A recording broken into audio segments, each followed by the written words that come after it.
Imagine standing before the most powerful man in the world, armed with nothing but faith. This was the scenario Moses found himself in when he confronted Pharaoh, demanding the freedom of an entire people. But Moses' challenges did not end there. The journey that followed was filled with trials, doubts, and moments that tested his leadership to the extreme.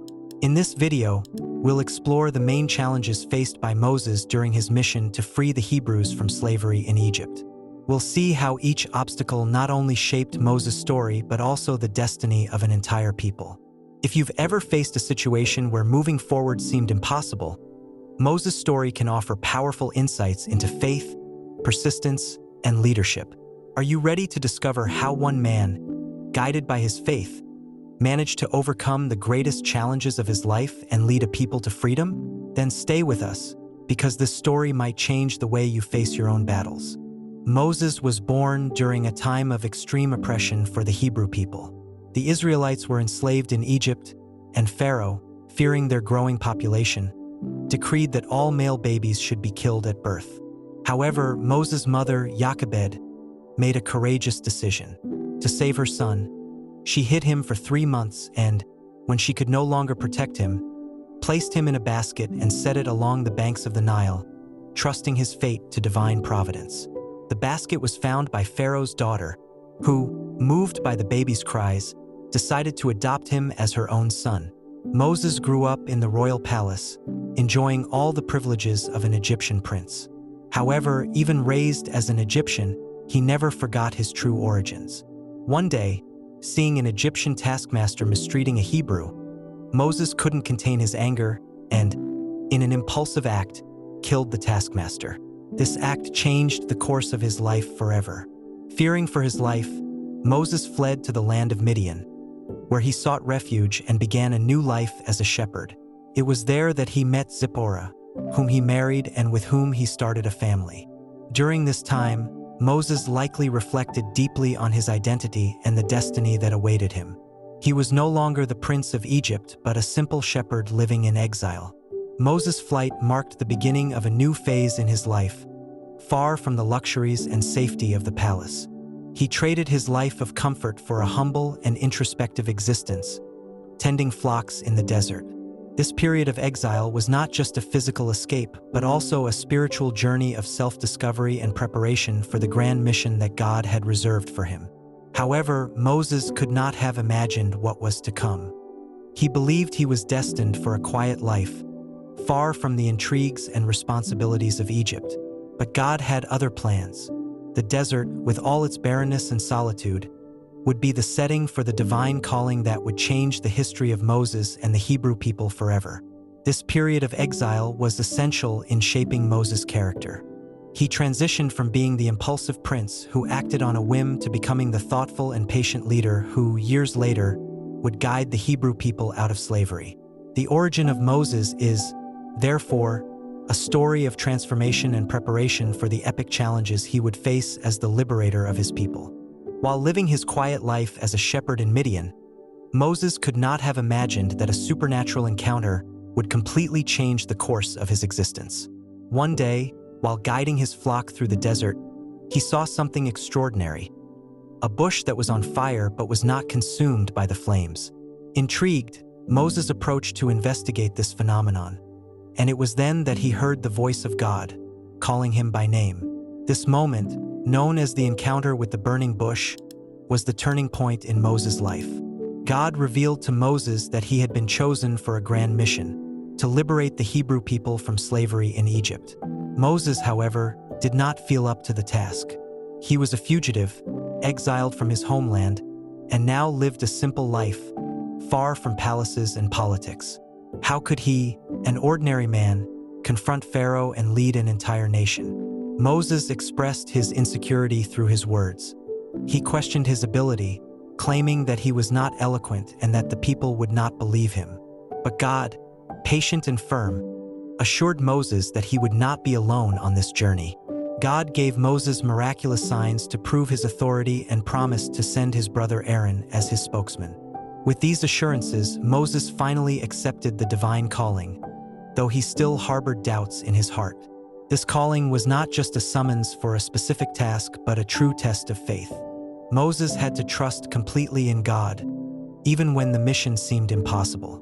The burning bush symbolized not only the power and presence of God, but also the fire of faith that was to burn within Moses, never to be extinguished, no matter the challenges that lay ahead. The encounter with the burning bush also marked the beginning of a profound relationship between Moses and God. From that moment on, Moses would become the divine spokesperson, the one who would communicate God's will to the Hebrew people and to Pharaoh. This direct connection with the Creator would give Moses the strength and courage needed to face the obstacles in his mission of liberation. In sum, the divine calling was Moses' response to the destiny that awaited him. He was no longer just a shepherd in the desert, but the chosen one to lead the greatest liberation in biblical history. Accepting this calling, despite his doubts and insecurities, is what made Moses one of the greatest leaders of all time. After accepting the divine calling, Moses returned to Egypt, a place filled with memories and dangers. Now, he was no longer the prince of Egypt, but a messenger of God with a clear mission: to free the Hebrew people from slavery. Moses' first task was to confront Pharaoh, the most powerful man in the world at the time, who had no intention of letting go of his labor force. This would be the first of many battles between Moses' faith and Pharaoh's obstinacy. Accompanied by his brother Aaron, Moses entered Pharaoh's palace with a simple yet bold message. "Thus says the Lord, let my people go." To Pharaoh, this demand was met with disbelief and scorn. He saw Moses and Aaron as weak leaders and did not recognize the power of the God of the Hebrews. In response, Pharaoh increased the burden of work on the Hebrew slaves, believing that this would crush their hopes of freedom. Despite this reaction, Moses did not give up. He knew he was just beginning a long and difficult battle. God instructed Moses to perform signs before Pharaoh to prove his authority. One of these signs was turning Moses' staff into a serpent, but surprisingly, Pharaoh's magicians managed to replicate the feat. However, Moses' serpent devoured those of the magicians, demonstrating that God's power was superior. Even so, Pharaoh's heart remained hardened. Each new attempt by Moses was a test of his perseverance and Pharaoh's resistance. When the plagues began to strike Egypt, each more severe than the last, Moses repeated the same message: "Let my people go." However, Pharaoh's stubbornness seemed to grow with each plague rather than diminish. Pharaoh refused to yield, and Moses found himself caught in a cycle of failed negotiations and broken promises. The confrontation between Moses and Pharaoh was not just a physical struggle, but a spiritual and moral battle. Moses represented freedom and justice, while Pharaoh personified oppression and tyranny. Each of Pharaoh's refusals strengthened Moses' resolve and revealed the inflexibility of earthly power. This confrontation showed that true liberation required more than just miracles. It required strong leadership and unwavering faith. Over time, it became clear that this conflict would not be resolved by conventional means. Moses would need something more than signs and negotiations to break Pharaoh's will. With each refusal, Pharaoh came closer to his own destruction, and Moses to fulfilling his divine mission. This initial confrontation set the tone for the struggle that would culminate in the Hebrews' liberation, but not without first facing the darkest and most dangerous challenges. When words and signs were not enough to convince Pharaoh to free the Hebrews, God initiated a series of devastating interventions known as the 10 Plagues of Egypt. These plagues were not only punishments for Pharaoh and his people, but also unequivocal demonstrations of divine power, sent to break the ruler's stubbornness. Moses, as God's emissary, was the spokesperson for these terrifying manifestations, each more intense and devastating than the last. The first plague turned all the waters of Egypt into blood, killing the fish and rendering the vital liquid unfit for consumption. Despite the severity of the situation, Pharaoh remained inflexible, believing he could resist. With each new plague, such as the invasion of frogs, lice, flies, and the plague that decimated livestock, Moses repeated his request, "Let my people go." Yet, Pharaoh's heart remained hardened, and he refused to yield. As each refusal was met with more severe plagues, the people of Egypt began to suffer tremendously. The plagues grew in intensity, affecting everything from the land to the very bodies of the Egyptians. Boils broke out on the skin of men and animals. A hailstorm destroyed crops, and locusts devoured what was left. Despite these disasters, Pharaoh's heart grew even harder, unwilling to admit defeat.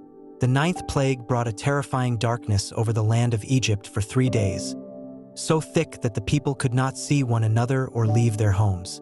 Even this, however, did not break Pharaoh's resolve. He offered a compromise, suggesting that only the men be allowed to go and worship, but Moses insisted on complete freedom for all the Hebrews. The tension between divine will and human pride reached a critical point. Finally, the 10th and most devastating plague was announced: the death of the firstborn. God declared that he would pass through Egypt at midnight, and every firstborn in the land, from Pharaoh's own son to the firstborn of the slaves, would die. This plague brought unparalleled devastation, breaking Pharaoh's resistance once and for all. In his grief and fear, Pharaoh finally relented and ordered the Hebrews to leave Egypt immediately. This final, devastating act of divine judgment not only secured the release of the Hebrew people, but also demonstrated the ultimate power of God over the might of Egypt. Moses' persistence in the face of Pharaoh's defiance led to the fulfillment of God's promise, setting the stage for the Hebrews' journey to the Promised Land. The 10 plagues became a lasting testament to God's protection and justice. With the 10th plague, which brought the death of Egypt's firstborns, Pharaoh finally relented. Amidst the widespread mourning, he summoned Moses and Aaron during the night and ordered that the Hebrews leave Egypt immediately. This decision marked the beginning of the Exodus, the event that would forever change the history of the Hebrew people. Moses led hundreds of thousands of men, women, and children out of the land of slavery, carrying not only their belongings but also the promise of a new life. However, the journey was far from peaceful. As the Hebrews made their way toward the Red Sea, Pharaoh once again changed his mind. In an act of desperation and wounded pride, he mobilized his army, consisting of Egypt's best chariots and warriors, to pursue the Hebrews and bring them back. The situation quickly became critical for the Hebrew people, who, upon reaching the shores of the Red Sea, found themselves trapped between the waters in front and Pharaoh's advancing army behind. In this moment of despair, many among the people began to doubt Moses' leadership and fear for their lives. But Moses, demonstrating unshakable faith, called out to God for help. Then, in one of the most extraordinary displays of divine power recorded in the Bible, the Red Sea parted, creating a dry path for the Hebrews to cross. The people crossed the sea safely, with the waters standing as walls on either side. When the Egyptian army, led by Pharaoh, attempted to follow the same path, the waters, under divine command, returned to their place, submerging the chariots and warriors. The mighty Egyptian army was destroyed, and Pharaoh, who had considered himself a god on earth, was utterly defeated and humiliated. This miraculous act not only saved the Hebrews but also solidified Moses' leadership and the people's faith in God. The crossing of the Red Sea was not just a spectacular escape. It was a symbol of liberation and rebirth for the Hebrews. They were no longer slaves but a free people with a new future ahead of them. This event became a milestone in Jewish history, celebrated to this day in the Passover, as the moment when God showed his power and faithfulness in freeing his people from slavery. The exodus from Egypt and the crossing of the Red Sea marked the beginning of a new journey for the Hebrews, who were now preparing to face the challenges of the desert in their long march toward the Promised Land. For Moses, this was only the beginning of a mission that would require even more faith, patience, and leadership. After the miraculous crossing of the Red Sea, the Hebrews faced a new challenge: the arduous journey through the desert toward the Promised Land. The path through the desert was not easy, and signs of difficulties quickly emerged.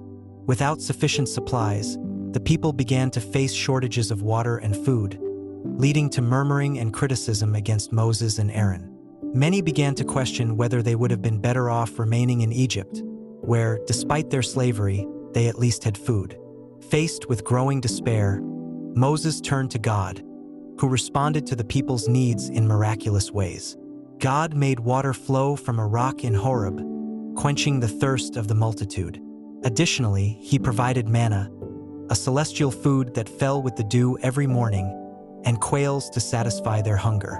These miracles were not only physical sustenance but also a test of faith for the Hebrews, who needed to trust in God's daily provision.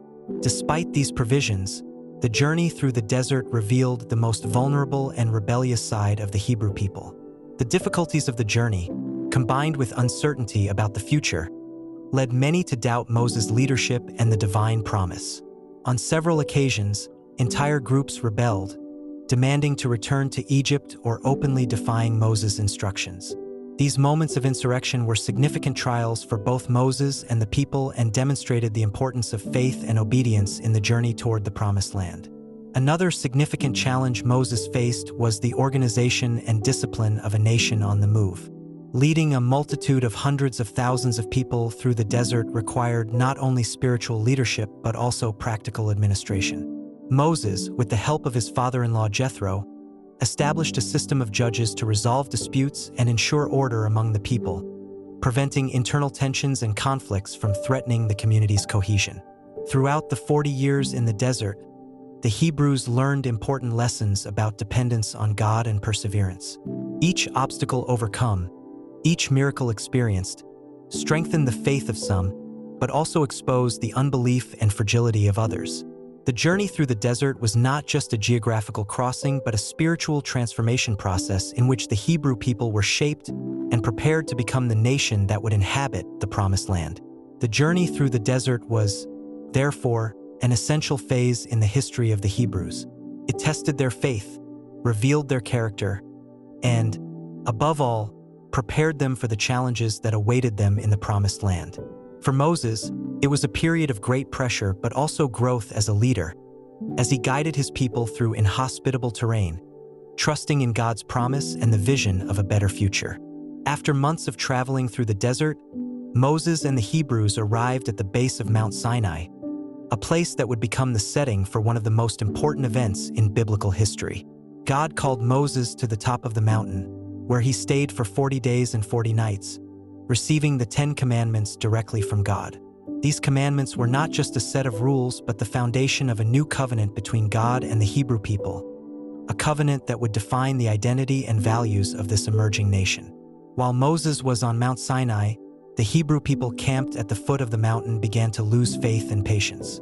The prolonged absence of Moses created uncertainty, and this uncertainty quickly turned into rebellion. Influenced by memories of the idolatrous practices of Egypt, the Hebrews persuaded Aaron to create a golden calf, which they began to worship as a deity.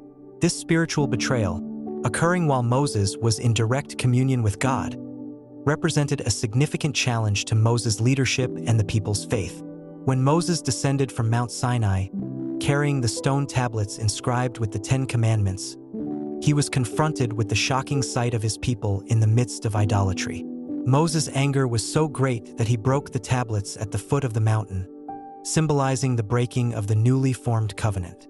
This dramatic act was followed by a stern rebuke, and Moses ordered that the guilty be punished. This episode underscored the need for firm leadership and a renewed commitment to the divine covenant. Despite this serious setback, God gave Moses a second chance to renew the covenant. Moses returned to Mount Sinai, where God rewrote the 10 Commandments on new stone tablets. This renewal symbolized not only God's forgiveness but also the reaffirmation of the pact between God and the Hebrew people. The 10 Commandments were then placed in the Ark of the Covenant, a sacred symbol of God's presence among his people, and became the foundation of the Hebrews' moral and civil law. The 10 Commandments represented a milestone in the history of Israel, establishing ethical and religious principles that would guide the Hebrew people for generations. They formed the basis of a society that was to reflect the values of justice, honesty, and reverence for God. For Moses, the giving of the 10 Commandments was one of the most significant moments of his leadership, as it consolidated his role as a mediator between God and the people and as the lawgiver who transmitted the divine laws. The covenant at Mount Sinai marked the establishment of Israel as a nation under God, with a moral code that differed radically from the practices of neighboring nations. It was a moment of spiritual renewal and commitment to the divine calling, defining the identity of the Hebrew people and solidifying Moses as one of the greatest leaders and prophets in history. After decades of leadership in the desert, Moses knew that his journey was coming to an end. He had led the Hebrews through countless trials, from slavery in Egypt to the spiritual and physical battles in the desert. Now, as they approached the borders of the Promised Land, Moses began preparing the people for a future without him, consolidating his legacy as Israel's greatest leader and prophet. Knowing that he would not enter the Promised Land, he dedicated his final days to strengthening and instructing his people, ensuring they were ready for what was to come. One of Moses' main concerns was the transition of leadership. He knew that to enter and conquer the Promised Land, the people would need a strong and inspired leader. It was then that, under divine guidance, Moses appointed Joshua as his successor. Joshua was an experienced military leader and a man of faith who had been loyal to Moses from the beginning. This choice was not only strategic but also spiritual, as Joshua was chosen by God to continue the work Moses had begun. Before his death, Moses gathered the people one last time to deliver his farewell addresses. These speeches, recorded in the book of Deuteronomy, were a summary of the laws, teachings, and experiences he had shared over the years. Moses reminded the people of the importance of obedience to God and faithfulness to the covenant. He warned them about the dangers of idolatry and encouraged them to trust in God to overcome the challenges they would face in the Promised Land. These words were a legacy of wisdom that would guide Israel for generations. Although Moses was not allowed to enter the Promised Land, God took him to the top of Mount Nebo, where he was able to see the land in all its extent. It was an emotional and symbolic vision. Moses, who had dedicated his life to guiding the people to that moment, was given the opportunity to behold the fulfillment of the divine promise, even without being able to participate in it directly. This final act was both a reward and a reminder of the holiness of the mission he had fulfilled. Moses' death marked the end of an era, but his legacy lived on through the laws he transmitted, the faith he inspired, and the leadership he exemplified. Moses was buried in an unknown location, symbolizing the idea that his true impact was not in a physical place but in the hearts and minds of his people. He was remembered as the prophet who spoke face to face with God and as the liberator who led Israel to the brink of its new life. The legacy of Moses is immeasurable. He not only freed a people from slavery but also laid the foundations of a nation with a moral and spiritual code that echoes to this day. The story of Moses is one of leadership, faith, and perseverance, and his example continues to inspire those who seek to live with purpose and devotion. Heavenly Father, we thank you for the example of Moses, a faithful servant who, with courage and trust, accepted the call to free your people. May we learn from his faith and determination, even when facing great challenges. Grant us the strength to face our own battles with the same confidence Moses had in you. Help us to be leaders and guides to those around us, always remembering that it is you who lead and sustain us in all circumstances. Amen. If you enjoyed this video about Moses' challenges, don't forget to subscribe to the channel and leave your like. Share it with friends and family who are also interested in these inspiring stories. And to better understand how Moses faced each of these trials, be sure to watch the video The Challenges of Moses in Liberating the Hebrews. See you in the next video.